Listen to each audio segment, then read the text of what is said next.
Madam President, it's a great honour to be here on such an auspicious occasion, and may I actually congratulate, if I may, the former President for the wonderful work that he did, which enabled us a year or so later then to face each other across this chamber as we used to do then. I'd like also, if I might, if it's allowed, just to congratulate Camilla, not only on a wonderful speech that she's just made, very unusual for the opposition to congratulate the proposers, but also to put on record my enormous admiration for the work that you do in Kids Company and how you carry that wonderful work forward. Now, Madam President, when I was a member here a very long time ago, I've got quite a lot of the photos of those days up in my downstairs loo, and I was the librarian. The secretary was Giles Brandreth. When I first entered the chamber, the president was a socialist called Ronnie Cohen. The person who stood against me for president and won was a character called David Walter. And speaking from the floor was a curly-haired young lad with the name of Bill Clinton. Which all goes to show that, of course, if you go on to work for breakfast TV, Madam Secretary, you'll end up as a national treasure. If you're a socialist, you'll go to the city and you'll end up as a billionaire. If, like David Walter, you go and work as the press officer for the Liberal Democrats, you'll end up in total obscurity. And if you can only speak from the floor, you may end up as leader of the free world. And if you're male and have curly hair, who knows, you'll have all sorts of young ladies offering to bring you cigars. I tell you what, though, the toilets are an awful lot better than they were in our day, aren't they, Michael? Absolutely. This is in many ways a very strange proposition that we've heard tonight. Effectively, what I think the proposers do is they say, yes, we agree, we're all feminists now. A great deal has been achieved, but not enough. And at least my two colleagues on the opposition have said, no, we're not all feminists now. A great deal has been achieved, but it's not enough. I'm in a different category entirely. I'm not a feminist. I have never been a feminist. I'm never likely to be a feminist, and there are all sorts of reasons why not. Let me come to those in a moment. The proposer was talking about the days back then when there were only 5 women's colleges in Oxford, and there was a discussion in the college about whether the chaps and the girls had to come in by 10 or 10:30. I'd had to be in by 10:30 at St Anne's. We also had a rule, which was actually a concession, and you can guess what the concession was, that said that we could have men into our rooms before 10:30, but we could only have up to 2 men. True.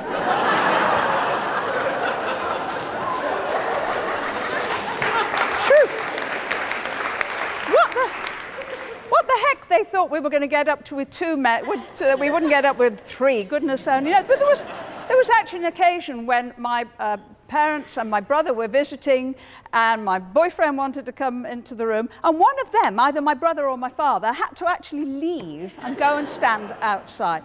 It was a completely ridiculous world. On one occasion, I made a point of climbing out of St John's College at 11:15 at night and climbing into St Anne's at 11 o'clock and landing in the arms of the Dean, Mrs Bednarovska, so that I could be taken in the following morning and ticked off and say to her, I think this is completely ridiculous. I come from Liverpool. I've had a door key since I was 14. I've just spent the last year in America on my own in New York, and you're telling me that I have to be in by 10:30 at night? It's infantilizing. And soon afterwards, well, it didn't exactly stop. For there onwards, you could have a man in your room overnight at St Anne's, provided you paid for extra linen. I got fined 2 and 6. Right, well, that was all before the equality laws, and it meant that it was legal to discriminate women, as indeed it was legal to discriminate against all sorts of people, and in many ways it still is. But I would put the point to this House that it changed not because of the burning bras of the 1960s, any more than women got the vote in 1918 because women had changed themselves to the railings or had thrown themselves under the king's horse. It changed, I think, because in the end, reasonable people could see the reasonableness of just saying there should be equality under the law. And that is an argument that I have made in all sorts of other fields ever since. There should be equality under the law. Those who argue for discrimination have got to make the argument about why it is a good thing.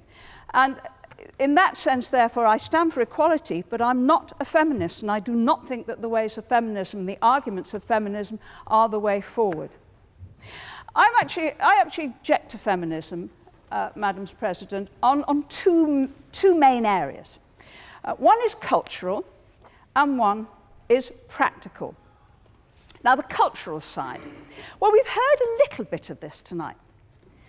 You see, the problem with the kind of feminism that we used to hear back in the 60s and the 70s and many years since, the kind of feminism actually has one very big problem for a woman like me. It's the kind of feminism that actually hates men. And I have a problem with that, because especially on Valentine's Day, Madam President, I don't hate men. I love men. And I learned to love them here, in this city. I love men, and I'm one of the vast majority of women that love men, and that I really don't want to see them in any way being discriminated against. And there's something also, I listened to Cindy, who I've not heard speak before, with greatest interest. But again, I pick up something that I heard when I went to see the Vagina Monologues and came out thinking, that is not about me. What it excludes, I think, and it's a cultural thing, is it says, you know, if you're going to have gender equality, you have to have men and women the same. And the cultural norm that you appear to be exhibiting as what we should be inspired to try and achieve is the male one. And for me, that is not right. For me, that is absolutely not the way to go. The reason I didn't like Vagina Monologues is, in the end, the whole show, the whole of the debate, and so much that I heard when I was a student and when I was a young married wife as well, was all about how women could take control of their own fertility, fine, and they could do exactly what the men did, and I thought, what? And they would then be as good as the men, they would be the male equals, and then you could divide society 50-50 and possibly the national debt and all the rest of it as well. And I'm thinking, I don't go with this. I really don't go with this. Not only do I love men, I mean, do you remember, Michael? Do you remember those days?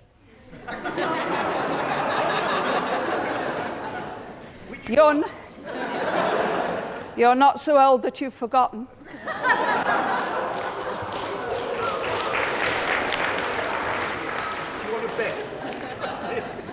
Do I want to bet? Well, you know the story of the old gent, about our age, I should think, actually, who goes with his wife on Valentine's night, and they go out for a meal, and they come back, and she says to him at the bottom of the stairs, "Carry me up and make love to me." And he says, "I could do one or the other." That, beware, everyone here, this is where you are going in future, so make the most of it while you've got it, believe me. Now, the cultural side of this, I think, has real problems. Because one of the problems with this idea that we are equal to men and that we should imitate in some way the male thing, is that it denigrates and diminishes the life experience and history of most women, even in a country like this. Most women in a country like this actually want to become and do become mothers. Most women in a country like this want and are lucky enough if they get long-term commitment from a man to a man. I think so highly of marriage that I've been married twice. I think so highly of marriage, of course I would have voted for equal marriage for gays or anybody else, just about. But the experience of most women does not conform to that feminist picture. And the feminists seem to feel that the women who make other choices are making wrong choices. And the net result of that, in the 40, 50 years that we are celebrating since, is that much progress has not been made. And it troubles me very much. My mother's generation, born at the turn of the last century, felt they had to make a choice between home and a career, and they chose home. My daughter's generation seems for other reasons to feel that they have to make a career between a choice between a home and a career, and they choose a career. And the net result of that is that you want them to become CEOs of top companies.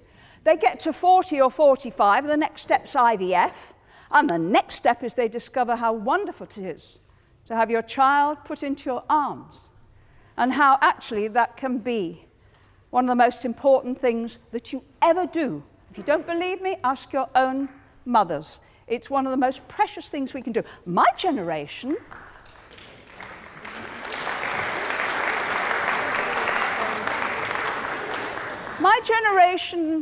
looked at the choices between home and career and chose to do both. And it is not easy to do both. And you'll find you're doing one part-time while you're doing the other full-time, and vice versa.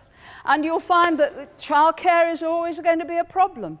And you'll find, especially if you're in the circumstances that I was in, that it's going to cost you a fortune and you're going to be skint. But hey, you get towards the end of the main bit of child rearing and you have a career as well. And that's my cultural objection to feminism, that it rules out so many of the experiences of so many women. It so denigrates what they do, and as a result, I think it is actually not the right way forward. There's also a practical side, because I think feminism makes victims of us all.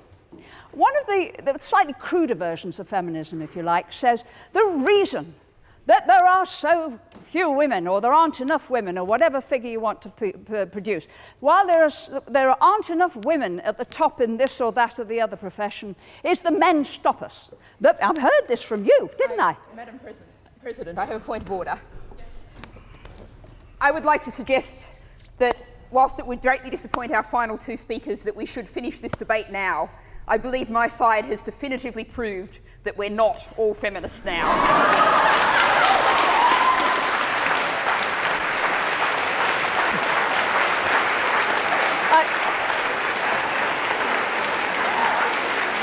I didn't. Madam President, we did not set that up between us. I promise you. Entirely original. But the trouble with the idea that it's all men's fault, or it's all the system's fault, is that then it seems to me that women are very often being set up to fail. That you're not going to succeed, you're not going to get to the top unless there are special measures. And when those special measures fail, you need more special measures. You need quotas, you need arrangements, you need some kind of special arrangement of one kind or another. And the net result of that, of course, is, first of all, you end up discriminating against other people. And secondly, you often promote people who aren't any good. And thirdly, even when they get in there, and they are close to the top, they still think that they're not good enough. Let me take an example. The proof of the pudding is in... Shh. The proof of the pudding is in the eating. We have had in this country one woman prime minister. One woman prime minister. We had Margaret Thatcher. We had one woman prime minister who said, I am not a feminist and feminism is poison. And she meant that because she felt that she was able, and if she could do it, other women could, and she was right to come through the system long before equality. She did not bleat about how men were going to hold her back. She did not say that I've got to wait until the rules change. She did not say there's got to be quotas. She just went for it. In 1975, when she saw a vacancy for the leadership of her party, she went for it. Now, we have a very distinguished cabinet minister sitting, former cabinet minister sitting here on the other side. Has there yet been a woman leader of the Labour Party? No. Will there be at the next election A woman, a Labour Prime Minister? No. And one of the reasons is that last time they had a chance to stand, there were 81 Labour women MPs, and only one stood, and that was Diane Abbott. Harriet Harman didn't stand. The Honourable Lady sitting opposite didn't stand. When push came to shove, and they're all feminists now, when the chance came to lead their great party, when the chance came to fight an election where they might actually become Prime Minister of this country, they chickened out. That's what feminism does to you. That's what feminism... The moment you start blaming other people, the moment you start blaming other people... Hang on a minute.